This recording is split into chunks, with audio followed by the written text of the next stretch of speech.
विज्ञान व तंत्रज्ञान या धड्याच्या पुढच्या विभागामध्ये आता आपण प्रवेश करतोय. चला तर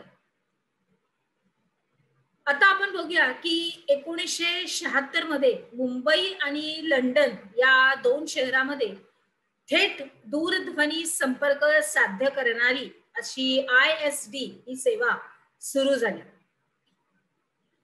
आणि या दूरध्वनी प्रमाणेच टेलेक्स, टेलिप्रिंटर आणि रेडिओ छायाचित्र या सगळ्या सेवा सुरू झाल्या. 1986 मध्ये विदेशी संचार निगम लिमिटेडने VSNL या क्षेत्रामध्ये आणखीन एक मोठी उडी मारली. कोणती? तर त्याच्या अगोदर महानगर टेलिफोन निगम लिमिटेड ही मोठ्या शहरातल्या दूरसंचार सेवेसाठी स्थापन करण्यात आलेली ही सार्वजनिक कंपनी होती. आणि 1990 मधल्या शतकामध्ये VSNL याने भारतामध्ये इंटरनेट सेवा पुरवणारी एक प्रमुख कंपनी म्हणून स्थान मिळवलं. आणि मग या क्षेत्रामध्ये सॅम पित्रोदा यांचं योगदान हे अगदी लक्षणीय आहे. पुढचा बघूया आपण मोबाईल. तर 23 ऑगस्ट 1994 रोजी भारतामध्ये मोबाईल सेवा ही सुरू झाली आणि यावेळी मोबाईल हँडसेट 45,000 रुपये आणि कॉल दर प्रति मिनिट 17 रुपये होता. किती? 17 रुपये होता. आणि 1999 मध्ये या क्षेत्रामध्ये अनेक खाजगी कंपन्या आल्या आणि याच्यामुळे ही सेवा स्वस्त होऊ लागली.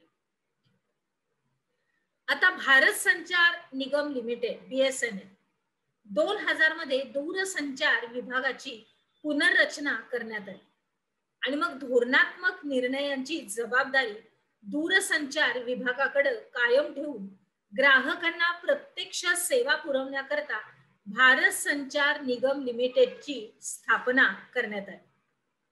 मग या दूरध्वनी सेवेबरोबरच सेल्युलर फोन आहे, इंटरनेट, ब्रॉडबँड सेवा या उपलब्ध झाल्या.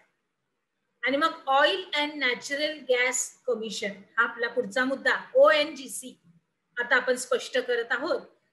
तो असा आहे की खनिज तेल आणि नैसर्गिक वायूच्या साठ्यांचा शोध घेणं, त्यांचं उत्पादन वाढवणं आणि याच्यासाठी 1956 मध्ये खनिज तेल आणि नैसर्गिक वायू आयोग म्हणजेच oil and natural gas commission ONGC ची स्थापना झाली.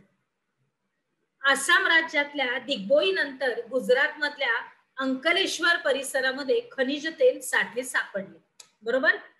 मग पुढं गुजरात मधल्या खंबाईतच्या आखातामध्ये खनिज तेल आणि नैसर्गिक वायूंचे हे साठे सापडले गेले.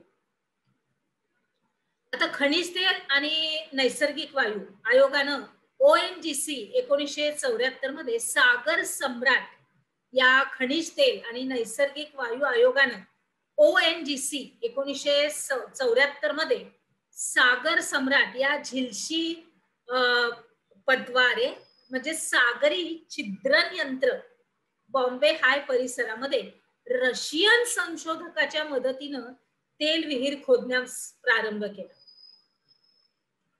किती सारे बदल झालेले आहेत ते आपण बघतोय.